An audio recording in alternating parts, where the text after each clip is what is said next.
نحمده ونصلي على رسوله الكريم اما بعد فاعوذ بالله من الشيطان الرجيم بسم الله الرحمن الرحيم رب اشرح لي صدري ويسر لي امري واحلل عقدة من لساني يفقهوا قولي۔ آج ہم انشاءاللہ جاگنے کے آداب اور اذکار پڑھیں گے کہ صبح جب آپ کی آنکھ کھلے تو آپ کیا کریں، اپنے دن کا آغاز کس طرح سنت کے مطابق کریں۔ سب سے پہلی چیز ہے چہرے پر سے نیند کے آثار کو مٹانا۔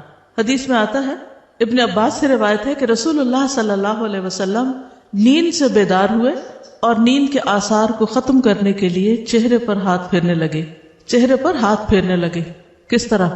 جیسے بچے کرتے ہیں نا، مٹھیاں بند کر کے اور آنکھوں کے اوپر ہاتھ پھیرنا۔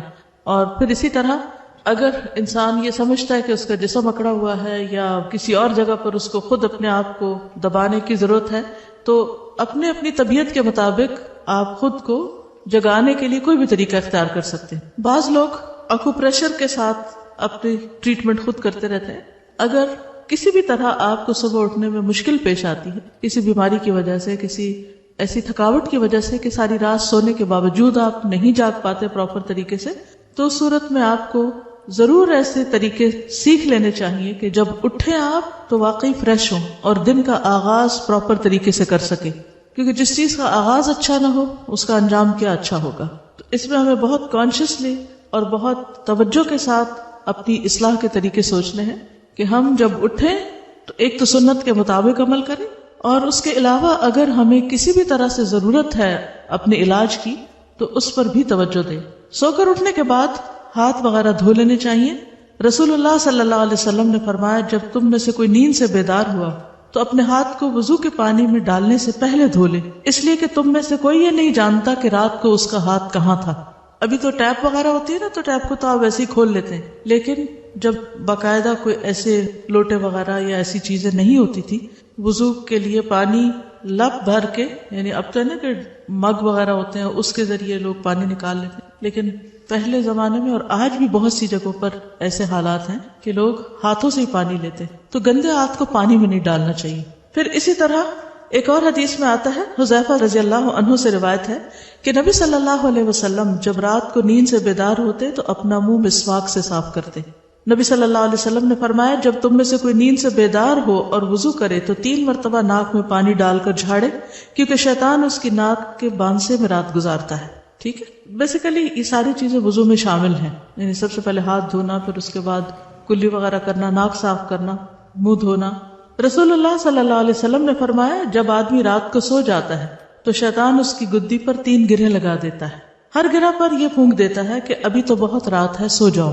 پھر اگر آدمی بیدار ہو گیا اور اللہ کا ذکر کیا تو ایک گرہ کھل جاتی ہے، اگر اس نے وضو کر لیا تو دوسری گرہ کھل جاتی ہے، اس کے بعد اگر اس نے نماز پڑھ لی تو تیسری گرہ بھی کھل جاتی ہے، اور وہ صبح کو تازہ دم اور خوش مزاج ہو کر اٹھتا ہے، ورنہ تمام دن بد دل اور سست جسم رہتا ہے۔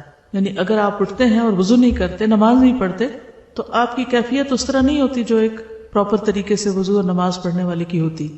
اب اگر آپ پیریڈز کی حالت میں ہیں اور آپ کو وضو نہیں کرنا، نماز نہیں پڑھنی، تو آپ اپنے اوپر سے اسے خاص قسم کے ڈپریشن کی کیفیت یا سستی یا بیزاری کی کیفیت کو کیسے دور کر سکتے ہیں؟ کیا کرنا چاہیے آپ کو؟ جی ہاں، ان ڈیز میں وضو کرنا منع نہیں ہے، یعنی نماز پڑھنے کی تو اجازت نہیں، لیکن وضو کرنا منع نہیں ہے۔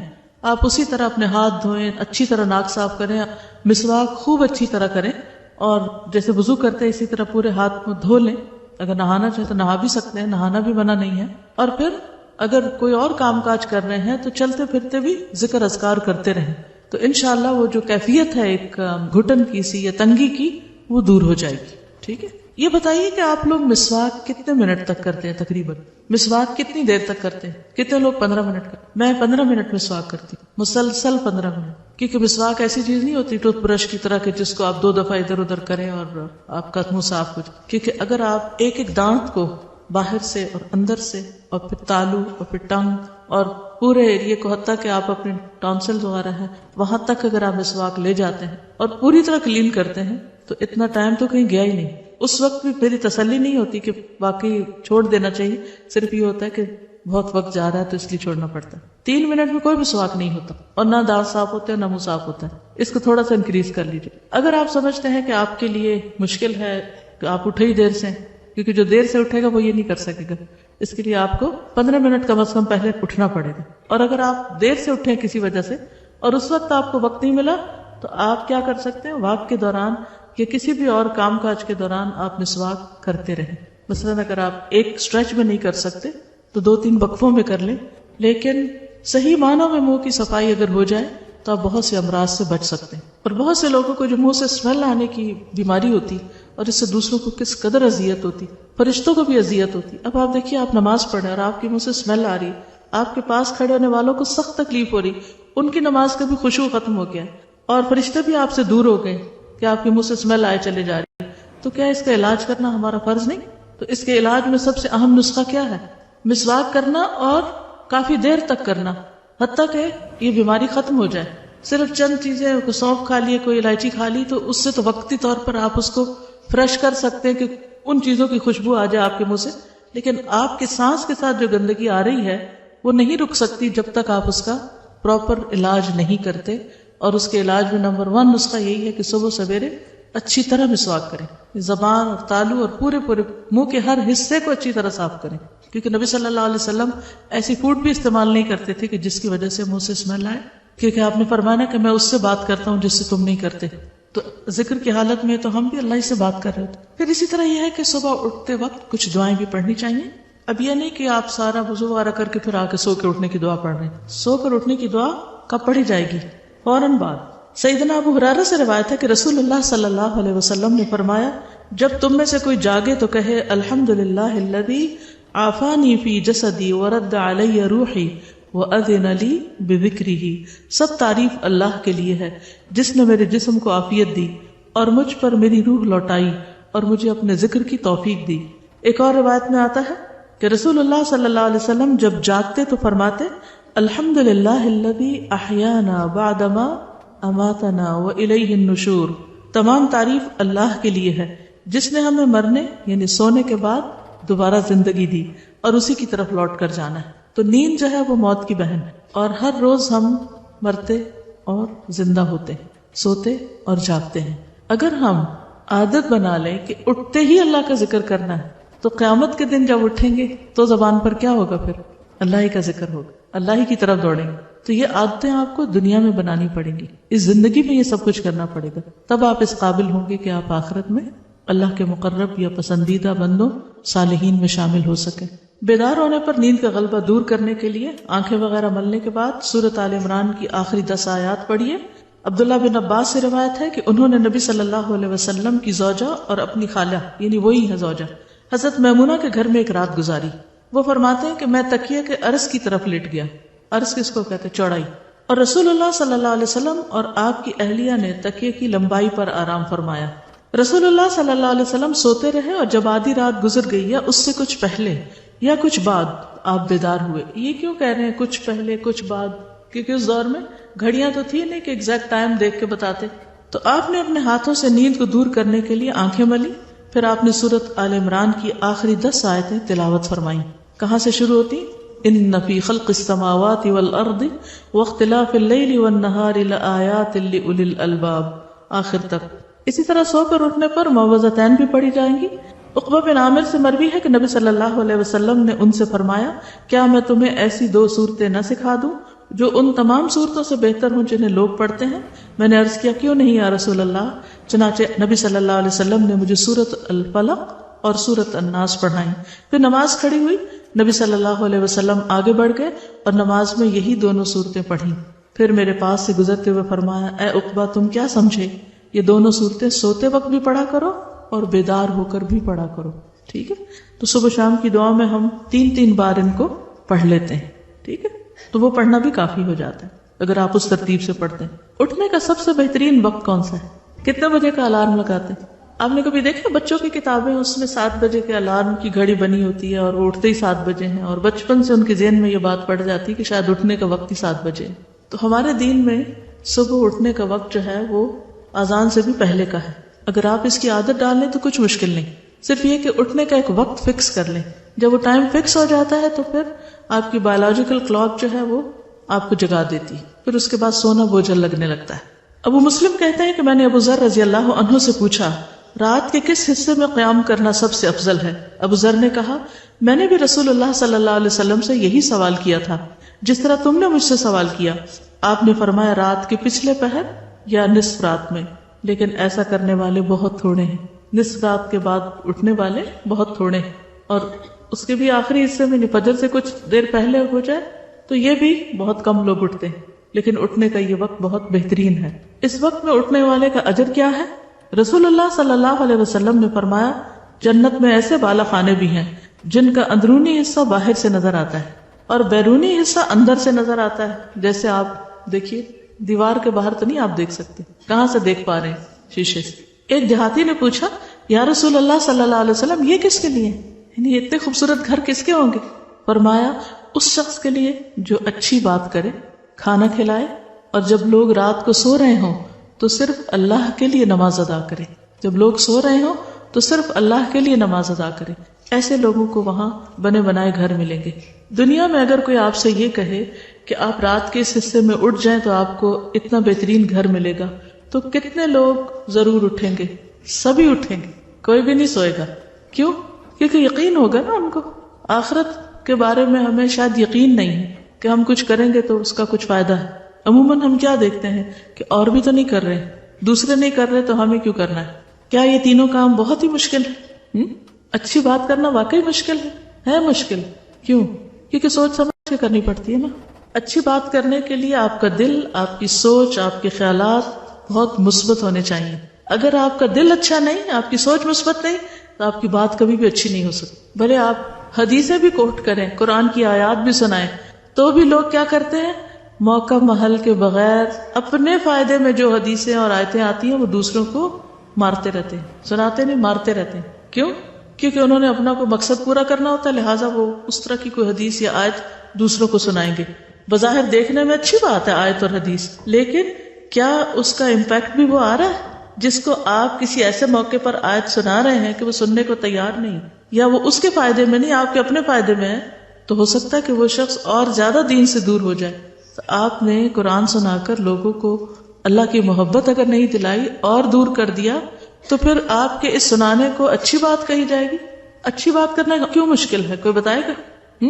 چلیے اب سوچئے، ذرا غور کیجئے، دن میں کتنی بار آپ اچھی باتیں سنتے ہیں؟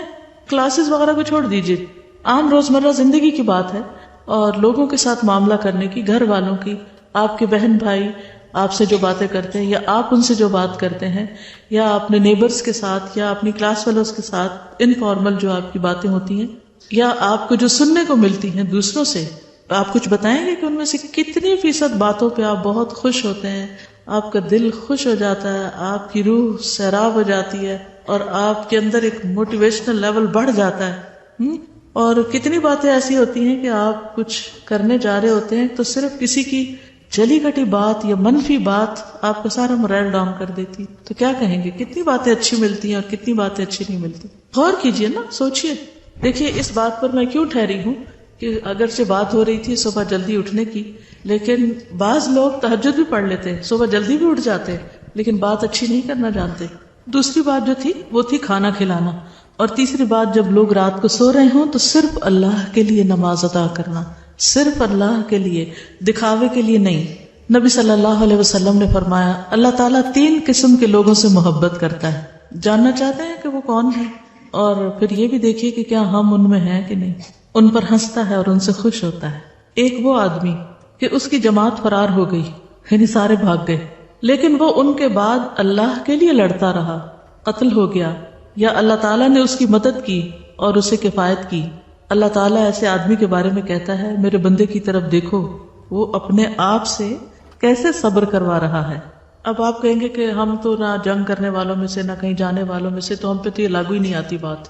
کس اور موقع پر ایسا ہو سکتا ہے کہ کسی چیز سے سب بھاگ جائے اور آپ پھر بھی جمے رہیں؟ صفائی ڈیوٹیز، ٹھیک ہے، یعنی سب بھاگ گئے، سب چلے گئے، سب چھوڑ گئے چیزیں یا کام پورا نہیں کیا، اور آپ ایک ایک کا کام پیچھے سے سمیٹ رہے ہیں، چیزیں اکٹھی کر رہے ہیں، اور بڑبڑا بھی نہیں رہے، اور صرف اللہ کی خاطر سب کچھ کر رہے ہیں. اکیلے کام کرنا پھر مشکل تو ہوتا ہے، لیکن اتنا مشکل نہیں. جب آپ کے ساتھ والے چلے جاتے کسی کام کو چھوڑ کر، اس وقت کوئی بھی اچھا کام کرنا اور اس پر جمے رہنا وہ سب سے مشکل وقت ہوتا ہے. ایسے بندے سے اللہ محبت کرتا ہے کہ جب کوئی نہ کر رہا ہو اور وہ خیر اور بھلائی کا کام کرتا رہے. مثلا جب سب نماز پڑھ رہے ہوتے ہیں تو ان کے ساتھ مل کے نماز آسان ہوتی ہے، لیکن جب فرض پڑھ کے سارے ادھر ادھر کھسک جائیں تو آپ کے لیے سنت نفل پڑھنا کتنا مشکل ہوتا ہے. اور اس وقت آپ پھر جم کے لگے رہیں کہ نہیں مجھے تو اپنے رب کی خاطر یہ کام کرنا ہی ہے. تو جب کوئی نہ کر رہا ہو اس وقت نیکی کا کام کرنا یہ زیادہ اجر و ثواب کا باعث ہے. دوسرا وہ آدمی جس کی بیوی خوبصورت اور اس کے پاس بہترین نرم بستر ہے لیکن وہ قیام کرنے کے لیے رات کو کھڑا ہو جاتا ہے. اللہ تعالیٰ کہتا ہے میرے بندے نے اپنی شہوت کو ترک کر دیا اور میرا ذکر کر رہا ہے اور مجھ سے سرگوشی کر رہا ہے. اگر یہ چاہتا تو سو بھی سکتا تھا، آرام بھی کر سکتا تھا، لیکن اس نے سب آرام اس لیے چھوڑا کہ مجھ سے بات کرے آ کر. ہم میں سے اکثر لوگ اللہ سے محبت کے بڑے دعوے کرتے ہیں، لیکن ہم کس کس موقع پر اس کا عملی ثبوت بھی دیتے ہیں. جس سے ہمیں محبت ہوتی ہے ہمارا کیا دل چاہتا ہے کہ ہم اس سے اکیلے میں بات کریں، نہیں اکیلے میں بات کریں. مجھے حیرت ہوتی ہے کہ ہم کہتے ہیں ہمیں اللہ سے بڑی محبت ہے اور اکیلے میں اس وقت جب سب سو رہے ہوں ہم بات کرنے کے لیے اٹھے ہی نہ اور تیار ہی نہ ہو. کیسی محبت ہے. صرف اس وقت تو ہم اللہ کا نام لے لیں جب اور لوگ بھی لے رہے ہوں اور اس وقت چھوڑ دیں جب اور کوئی نہ لے رہا. تو اپنے آپ کا جائزہ لیجئے کہ وہ کون کون سے مواقع ہیں کہ جب لوگ اللہ کا ذکر چھوڑ دیتے ہیں اور آپ کرتی رہتی، جب لوگ نمازیں مختصر کر دیتے ہیں ادھر ادھر بھاگ جاتے ہیں اور آپ پڑھتی رہتی، جب اور کوئی قرآن گھر میں نہیں پڑھ رہا ہوتا تلاوت جیسے صبح کی اور آپ اس وقت پڑھ رہے ہوتے ہیں. آپ کا بھی دل چاہ رہا ہوتا ہے کہ سب سو گئے نماز پڑھ کے میں بھی سو جاؤں، لیکن آپ چپکے سے کھسک کے باہر نکل جاتے ہیں اور آپ اپنی تلاوت شروع کر دیتے ہیں. تو ان سارے مواقع کا جائزہ لیجئے کہ جہاں لوگ جب چھوڑ جائیں کسی خیر بھلائی کے کام کو یا کسی ایسی جگہ جہاں دنیاوی لذت اور آرام ہے اور آپ اللہ کی خاطر اس کو چھوڑ کر اللہ کی طرف یکسو ہو جائیں. تیسرے وہ آدمی جو قافلے سمیت سفر پر ہو، سب جا رہے ہیں اکٹھے کئی ٹرپ پر، وہ رات کو کچھ حصہ جاگنے اور چلنے کی وجہ سے چور چور ہو گئے ہیں، بالآخر سو گئے ہیں، لیکن وہ خوشی اور ناخوشی میں سحری کے وقت اٹھ کھڑا ہو اور نماز پڑھنی شروع کر دے. مجھے لگتا ہے یہ تینوں میں سے زیادہ بلند درجے پر ہے، کیونکہ ایسے وقت میں تو انسان کو اپنے ہوش و حواس قائم رکھنا مشکل ہو جاتا ہے. عموماً جب لمبے سفر سے آتے ہیں تو کیا دل چاہتا ہے کہ وہیں سے نماز پڑھ کے ہی آ جائیں، گھر آ کے نماز نہ پڑھنی پڑے. تو تھکاوٹ کے وقت میں اٹھ کر اللہ کی عبادت کرنا، اللہ کا ذکر کرنا، یہ ان کاموں میں سے ہے جن پر اللہ تعالیٰ آپ سے محبت کرتے ہیں. پھر تہجد کا وقت قبولیت کا خاص وقت ہے. سیدنا ابو ہریرہ سے روایت ہے کہ رسول اللہ صلی اللہ علیہ وسلم نے فرمایا ہمارا مالک اور رب تبارک و تعالی ہر رات کو جس وقت آخری انتہائی رات باقی رہ جاتی ہے آسمان دنیا کی طرف نزول فرماتا ہے اور ارشاد فرماتا ہے کون ہے جو مجھ سے دعا کرے تو میں اس کی دعا قبول کروں، کون ہے جو مجھ سے مانگے تو میں اس کو عطا کروں، کون ہے جو مجھ سے مغفرت اور بخشش چاہے تو میں اس کو بخش دوں. اللہ کا قرب حاصل کرنے کا ذریعہ. ابو امامہ سے روایت ہے کہ رسول اللہ صلی اللہ علیہ وسلم نے فرمایا کہ نماز تہجد کی پابندی کرو، کیونکہ یہ پابندی تم سے پہلے قوموں کے نیک لوگوں کا طریقہ اور شعار رہا ہے، اور یہ تمہارے لیے اپنے رب کا قرب حاصل کرنے کا بہترین طریقہ ہے اور کوتاہی کو مٹانے والا اور گناہوں سے باز رکھنے والا ہے. یعنی تہجد انسان کے اندر ایسی طاقت پیدا کرتے ہیں کہ انسان برائیوں سے بچ جاتا ہے، برائیوں کی اٹریکشن کم ہو جاتی ہے. پھر شکر گزاری کا ذریعہ ہے. سیدنا مغیرہ بن شعبہ سے روایت ہے کہ رسول اللہ صلی اللہ علیہ وسلم نے اس قدر طویل قیام فرمایا، یعنی رات کو لمبی نماز پڑھی کہ آپ کے قدم مبارک سوج گئے. تو آپ سے عرض کیا گیا آپ ایسا کیوں کرتے ہیں جبکہ آپ تو گناہوں سے پاک ہیں؟ آپ نے فرمایا کیا اللہ سبحانہ وتعالیٰ کے لیے زیادہ شکر کرنے والا بندہ نہ بنوں جو اس نے احسان مجھ پر کیا، یعنی شکر گزاری میں زیادہ عبادت نہ کروں. پھر اسی طرح یہ کہ اگر آپ تہجد پڑھ رہے ہو تو اس وقت اگر آپ کو قرآن مجید کا کچھ حصہ زیادہ یاد ہے تو آپ زبانی پڑھ سکتے ہیں، ورنہ مصحف کھول کے بھی پڑھ سکتے ہیں تاکہ طویل قیام ہو، طویل قرات ہو. نبی صلی اللہ علیہ وسلم رات کی نماز میں قرات کبھی بلند آواز سے کرتے اور کبھی آہستہ آواز سے، دونوں طرح کر سکتے ہیں. اور آپ نے دیکھا ہوگا کہ کبھی طبیعت ایسی ہوتی ہے کہ دل چاہتا ہے کہ بلند پڑھا جائے اور کبھی کبھی صبح اٹھ کے دل چاہتا ہے کہ آہستہ آہستہ ہی ٹھیک ہے. تو دونوں طریقے موجود ہیں. عاصم بن حمید فرماتے ہیں کہ میں نے حضرت عائشہ سے سوال کیا کہ رسول اللہ صلی اللہ علیہ وسلم اپنا قیام اللیل کس چیز سے شروع فرماتے؟ انہوں نے کہا تم نے مجھ سے وہ بات پوچھی جو پہلے کسی نے نہیں پوچھی. جب نماز کے لیے کھڑے ہوتے تو کہتے اللہ اکبر 10 بار، الحمدللہ 10 بار، سبحان اللہ 10 بار، لا الہ الا اللہ 10 بار، استغفر اللہ 10 بار، اور پھر دعا پڑھتے اللہم اغفر لی واہدنی وارزقنی وعافنی، اور پھر آخر تک قیامت کے دن کی تنگی سے بھی پناہ مانگتے. ایک اور دعا ہے سیدنا عباس سے مروی ہے کہ رسول اللہ صلی اللہ علیہ وسلم جب رات میں تہجد کے لیے کھڑے ہوتے تو فرماتے اللہم لک الحمد انت قیم السماوات والارض ومن فیہن ولک الحمد لک ملک السماوات والارض ومن فیہن، آخر تک۔ صحیح بخاری کی روایت ہے، اس کا ہم نے پوسٹر بھی الگ بنا کے رکھا ہوا، جن لوگوں کو زبانی نہ آتی ہو وہ دیکھ کے بھی پڑھ سکتے ہیں۔ پھر فجر کی سنتوں کے بعد تھوڑی دیر کے لیے دائیں پہلو پہ لیٹنا، نبی صلی اللہ علیہ وسلم کا یہ طریقہ تھا۔ پھر نماز فجر کے بعد رسول اللہ صلی اللہ علیہ وسلم کا عمل یہ تھا کہ جب آپ فجر ادا کر لیتے تو اپنی جگہ پہ بیٹھے رہتے فجر کی نماز کے بعد، یہاں تک کہ سورج اچھی طرح نکل آتا۔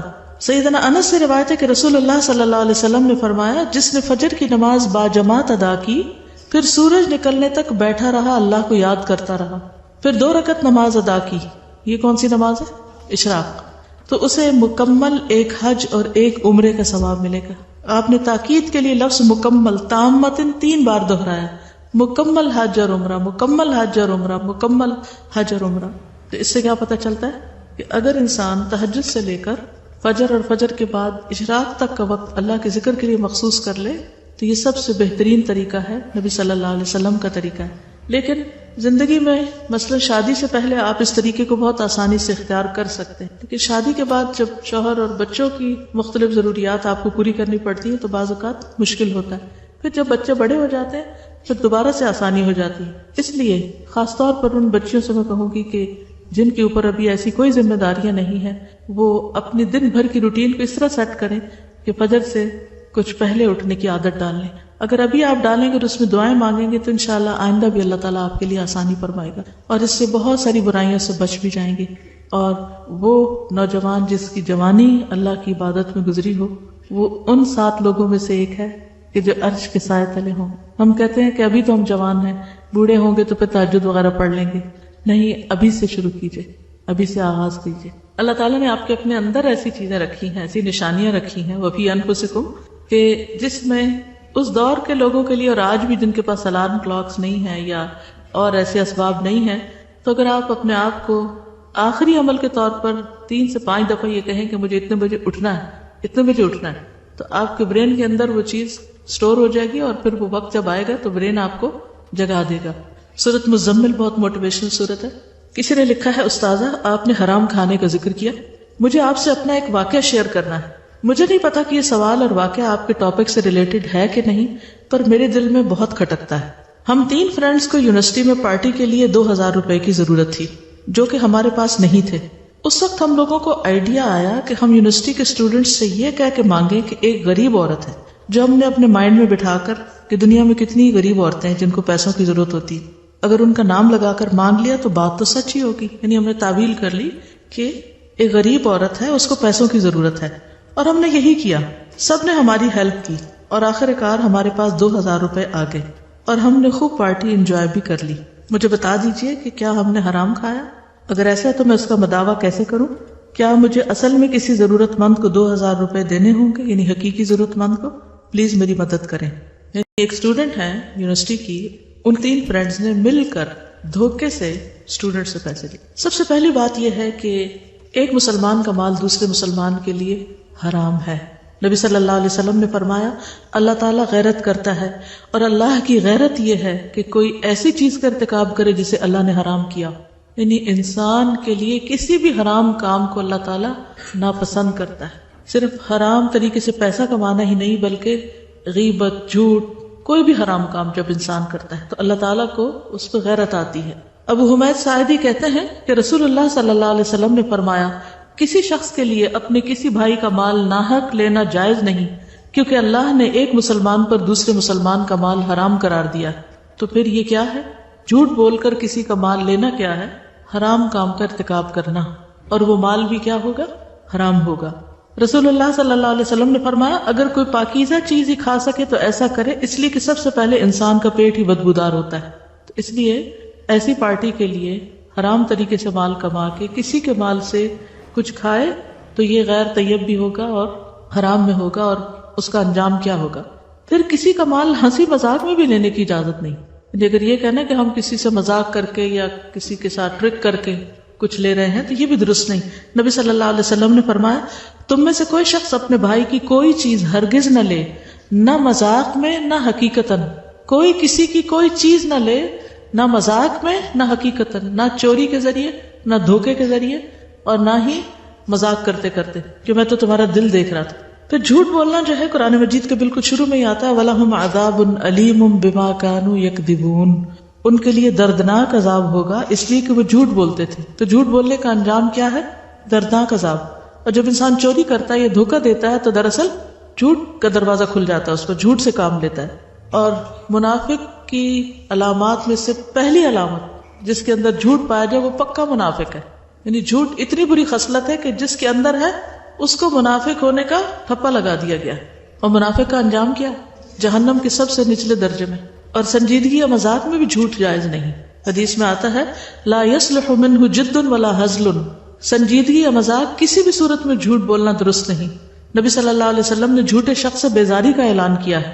حضرت عائشہ کہتی ہیں کہ جھوٹ سے بڑھ کر کوئی عادت رسول اللہ صلی اللہ علیہ وسلم کے نزدیک اور ایک روایت میں ہے صحابہ کے نزدیک زیادہ نفرت اور بغض والی نہ تھی. سب سے زیادہ صحابہ جس سے نفرت کرتے تھے وہ جھوٹ تھا. کوئی شخص آپ کے سامنے جھوٹ بولتا تو آپ کا رویہ اس کے بارے میں بدلا رہتا. یعنی آپ کا معاملہ اس سے یا اس کی جو ایک عزت یا ایک مقام ہوتا تھا وہ آپ کے دل سے اتر جاتا، حتیٰ کہ معلوم ہو جاتا کہ اس نے توبہ کر لی. اس واقعے میں پہلی چیز کیا تھی؟ جھوٹ بولنا.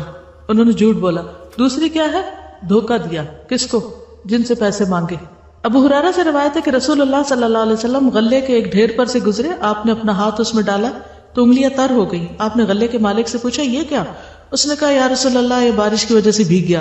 آپ نے فرمایا کیا یہ تر حصہ تم اوپر نہیں کر سکتے تھے کہ لوگ اس کو دیکھ لیتے؟ پھر فرمایا من غش فلیس منی. جو کسی کو دھوکہ دے اس کا مجھ سے کوئی تعلق نہیں. تو آپ دوسرے کو چیٹ کر رہے ہیں نا، کسی غریب عورت کا بہانہ کر کے مال چھین رہے ہیں. دھوکہ جہنم میں لے جانے کا سبب ہے. نبی صلی اللہ علیہ وسلم نے فرمایا جو شخص کسی رعایا کا نگہبان بنے پھر اسے دھوکہ دے وہ جہنم میں جائے گا. پھر لا علمی میں بھی کسی کا مال استعمال کرنے کی ممانعت ہے. ایک انصاری سے روایت ہے ہم رسول اللہ صلی اللہ علیہ وسلم کے ساتھ ایک جنازے میں گئے. میں نے دیکھا کہ رسول اللہ صلی اللہ علیہ وسلم قبر کے پاس کھڑے ہوئے قبر کھودنے والے کو تاکید کر رہے ہیں کہ پاؤں کی طرف اور کھولو، سر کی طرف ذرا اور کشادہ کرو، یعنی اچھی طرح قبر کھودو. جب آپ تدفین سے فارغ ہو کر لوٹے تو ایک عورت کی طرف سے ایک شخص آپ کو دعوت دینے آیا. آپ اس کے گھر تشریف لے گئے. کھانا لایا گیا تو پہلے آپ نے کھانے کے لیے ہاتھ بڑھایا، اس کے بعد دوسرے لوگوں نے بڑھایا، کھانا شروع کر دیا. ہمارے بڑوں نے رسول اللہ صلی اللہ علیہ وسلم کو دیکھا کہ آپ ایک ہی لقمے کو دائیں بائیں گھما رہے ہیں. اس کے بعد آپ نے فرمایا مجھے ایسے معلوم ہوتا ہے یہ گوشت ایسی بکری کا ہے جو مالک کی مرضی کے بغیر حاصل کی گئی، یعنی یہ کچھ کھانا ٹھیک نہیں. یہ سن کر اس عورت نے کہلوایا کہ یا رسول اللہ میں نے بقیع میں اپنا ایک آدمی بکری کی خریداری کے لیے بھیجا، اسے بکری وہاں نہ ملی تو میں نے اپنے پڑوس کے پاس کہلا بھیجا کہ جو بکری تم نے خریدی ہے وہ اسی قیمت پر مجھے دے دو. اتفاق سے وہ پڑوسی بھی گھر میں موجود نہ تھا. میں نے اس کی بیوی سے کہہ بھیجا تو اس نے وہ بکری میرے پاس بھیج دی. آپ نے فرمایا گوشت قیدیوں کو کھلا دو. تو کسی کی مرضی کے بغیر، یعنی جس سے قیمت دی جو گھر میں لایا اس کی مرضی کے بغیر اس کو ادھر ادھر کرنا یا اس کو استعمال کرنا یہ بھی دھوکے میں آتا ہے اور یہ بھی درست نہیں. پھر لوگوں سے مانگنا اور ناحق سوال کرنا، کسی کے آگے ہاتھ پھیلانا. اب آپ دیکھیں کہ پارٹی کی خواہش ہے کچھ کھانے کی یا کوئی جنک فوڈ وغیرہ کی اور آپ دوسروں سے مانگ کے کھا رہے ہیں. رسول اللہ صلی اللہ علیہ وسلم نے فرمایا آدمی ہمیشہ لوگوں کے سامنے ہاتھ پھیلاتا رہتا ہے یہاں تک کہ وہ قیامت کے دن اس طرح اٹھے گا کہ اس کے چہرے پر ذرا بھی گوشت نہ ہوگا. تو چہرے پہ اگر گوشت نہ ہو تو یہ کس بات کی علامت ہے؟ بدصورت ہونے کی. اور کتنا بھیانک چہرہ، آپ سوچئے ذرا. اگر کوئی کھوپڑی آپ نے ایسی دیکھی ہو جس کے اوپر سے گوشت اتر چکا ہو، تو اس کے دانت نکلے ہوئے ہوں اور اس کی آنکھیں اندر کو گھسی بھی ہوں، کیا صورت اس کی ہوگی؟ تو جو لوگ دوسروں سے مانگتے رہتے ہیں ان کے آگے ہاتھ پھیلاتے رہتے ہیں، اور خصوصی طور پر وہ لوگ جو صرف اپنی خواہشات کے لیے ہاتھ پھیلاتے ہیں. کسی سے کہتے ہیں میرے فون میں کریڈٹ ڈلوا دو، کسی کو کہتے ہیں کہ مجھے کھانا کھلا دو، کسی کو کچھ کسی کو کچھ. کیونکہ مانگنے کی بھی ایک عادت ہوتی ہے بری. جب وہ عادت پڑ جاتی ہے تو پھر انسان باز نہیں آتا. اس کو اس وقت تک چین ہی نہیں آتا جب تک وہ کسی نہ کسی سے کچھ ہتھیار نہ لے، کچھ لوٹ نہ لے. تو یہ عادت بھی بہت ہی بری. رسول اللہ صلی اللہ علیہ وسلم نے فرمایا جس نے محتاجی کے بغیر سوال کیا گویا وہ آگ کے انگارے کھا رہا ہے، یعنی اسے حقیقی ضرورت نہیں ہے. تب یہاں اس پارٹی میں کوئی حقیقی ضرورت نہیں تھی. تو اگر کوئی شخص اس طریقے پر کسی سے کچھ مانگ کے کھا رہا ہے تو پیٹ میں آگ کھا رہا ہے. رسول اللہ صلی اللہ علیہ وسلم نے فرمایا جو ناقابل برداشت محتاجی کے بغیر مانگے، یعنی حد سے زیادہ مجبور ہو جائے، جو اس کو یا اس کے گھر والوں کو لاحق ہو، وہ قیامت کے دن ایسا چہرہ لے کر آئے گا جس پر گوشت نہ ہوگا. رسول اللہ صلی اللہ علیہ وسلم نے فرمایا مالدار آدمی کا مانگنا قیامت کے دن اس کے چہرے پر بدنما دھبا ہوگا. یعنی آپ کے پاس ہے اور پھر بھی آپ مانگ رہے ہیں لوگوں سے. رسول اللہ صلی اللہ علیہ وسلم نے فرمایا جو شخص اپنے اوپر سوال کا دروازہ کھولتا ہے، اللہ اس پہ فقر و فاقہ کا دروازہ کھول دیتا ہے. تو یہ عمل کسی بھی اعتبار سے، کسی بھی گوشے سے، اس میں ایک نہیں کئی ایک خرابیاں، کسی بھی اعتبار سے یہ عمل درست نہیں. انسان کسی سے مانگ مانگ کر پارٹی کرے. اسی لیے آپ نے دیکھا ہوگا کہ شروع سے الہدیٰ میں ہمیشہ پارٹی کے موقع پر ایک ڈبہ رکھ دیا جاتا ہے. مجھے نہیں معلوم اب کیا روایت ہے یا نہیں، لیکن ہمیشہ ڈبہ رکھ دیا جاتا ہے کہ سب لوگ اس میں ڈال دیں، جو اس میں سے نکلا اتنی پارٹی کر لیں گے، جو جتنا کنٹریبیوٹ کرنا چاہتا ہے. لیکن مانگ مانگ کے کہ تم ادھر لاؤ، تم لاؤ، تم لاؤ، پھر ہم اس کی پارٹی، کس قسم کی پارٹی جو مانگے تانگے پر ہو. اب ایسے اگر ہو چکا کسی سے، کسی نے کسی کا مال چرایا یا ہتھیایا یا دھوکہ دے کے لیا یا مانگا یا کچھ بھی کیا، تب کیا کرنا چاہیے؟ ازالہ تو کرنا ہے نا دنیا میں. کیا کرنا چاہیے؟ نہیں پتا، توبہ کرنی چاہیے. یہ تو میں ایکسپیکٹ کر رہی تھی کہ سارے ایک دم توبہ کا لفظ بولیں گے، لیکن شاید ادھر خیال ہی نہیں کیا کہ توبہ کرنے کی چیز، کیونکہ انہوں نے آخر میں یہی پوچھا ہے کہ میں دعویٰ کیسے کروں، اب جو ہو گیا وہ ہو گیا، اب کیا کروں. تو اس میں ایک اچھی چیز یہ ہے کہ انہوں نے سوال کیا اور پھر اپنی فکر مندی کا اظہار کیا اور یہ اس کا مداوع بھی کرنا چاہتی ہیں. تو سب سے پہلی بات یہ ہے کہ انسان ایسا کچھ بھی ہو چکا ہو زندگی میں تو اللہ سے سچی توبہ کرے، کیونکہ توبہ کرنے والا، حقیقی توبہ کرنے والا ایسا جس نے گناہ نہیں کیا، یعنی وہ بالکل پہلے کی طرح ہو جاتا ہے. نبی صلی اللہ علیہ وسلم نے فرمایا اگر تم اتنے گناہ کرو کہ آسمان تک پہنچ جائیں پھر توبہ کر لو تو اللہ تم کو معاف کر دے گا. یعنی اللہ تعالیٰ سب کے گناہ معاف کر دیتا ہے. قرآن مجید میں آتا ہے انما التوبۃ علی اللہ للذین یعملون السوء بجہالۃ ثم یتوبون من قریب فاولئک یتوب اللہ علیہم وکان اللہ علیما حکیما. سورۃ النساء 17. اللہ تعالیٰ پر قبولیت توبہ کا حق صرف ایسے لوگوں کے لیے ہے جو نادانستہ جب کوئی برا کام کر بیٹھتے تو جلدی توبہ کر لیتے ہیں. اللہ ایسے ہی لوگوں کی توبہ قبول کرتا ہے اور اللہ سب کچھ جاننے والا اور حکمت والا ہے. تو کیا کرنا چاہیے؟ دیر نہیں کرنی چاہیے توبہ کرنے میں، فوراً ہی کر لینی چاہیے. اس کے لیے اچھی طرح وضو کر کے 2 نفل انسان پڑھے جس میں اپنے نفس سے کوئی بات نہ کرے، یعنی پوری توجہ سے نماز پڑھے تو اللہ تعالیٰ ایسے شخص کے گزشتہ گناہ معاف کر دیں گے. بہتر تو یہ کہ جن لوگوں سے پیسے لیے گئے انہی کو لوٹائے جائیں، لیکن اگر ایسا ممکن نہ ہو تو کسی بھی ضرورت مند کو وہ 2000 روپے دے دیے جائیں، کیونکہ توبہ میں کیا شامل ہے کہ جو کسی کا مال ہتھیایا اس کو لوٹایا جائے. کیونکہ دینے والوں نے کس نیت سے دیا تھا؟ ضرورت مند عورت کو دینے کے لیے، تو اتنا ہی پیسہ کسی ضرورت مند عورت کو دے دیا جائے. سہل بن سعد سے روایت ہے کہ حضرت علی رضی اللہ تعالیٰ عنہ فاطمہ رضی اللہ تعالیٰ عنہ کے پاس آئے تو حضرت حسن اور حسین رو رہے تھے. پوچھا کیوں رو رہے ہیں؟ کہا بھوک کی وجہ سے. حضرت علی باہر نکلے تو انہیں بازار میں دینار پڑا ملا. فاطمہ کے پاس آئے اور بتایا. انہوں نے کہا فلاں یہودی کے پاس جائیں آٹا لیں. یہودی کے پاس آئے، اس سے آٹا خریدا. یہودی نے کہا کہ آپ اس شخص کے داماد ہیں جو کہتا ہے میں اللہ کا رسول ہوں؟ انہوں نے کہا ہاں. یہودی نے کہا اپنا دینار واپس لے لیں اور آٹا لے جائیں. وہاں سے حضرت علی آٹا لے کر حضرت فاطمہ کے پاس آئے، ساری بات بتائی. انہوں نے کہا فلاں قصائی کے پاس جائیں گوشت لے آئے. وہ گئے اور اس کے پاس دینار گروی رکھوا دیا اور 1 دینار کا گوشت لے آئے. بس حضرت فاطمہ نے آٹا گوندا، ہنڈیا چولہے پر رکھی، روٹی پکائی، نبی صلی اللہ علیہ وسلم کو بلا بھیجا. آپ تشریف لائے. فاطمہ رضی اللہ تعالیٰ عنہ نے کہا یا رسول اللہ میں آپ کو بتاؤں اگر آپ اسے حلال فرمائیں تو ہم کھائیں گے اور آپ بھی ہمارے ساتھ کھائیں. اور اس کا حال یہ ہے، پورا قصہ بتایا. آپ نے فرمایا کھاؤ. اللہ کا نام لے کر سب نے کھایا. ابھی اپنی جگہ بیٹھے تھے کہ ایک لڑکا اللہ اور اسلام کا واسطہ دے کر اپنا گم شدہ دینار ڈھونڈ رہا تھا. تو رسول اللہ صلی اللہ علیہ وسلم کے حکم دینے پر اسے بلایا گیا. پوچھنے پر اس نے کہا میرا بازار میں اب دینار گرا ہے.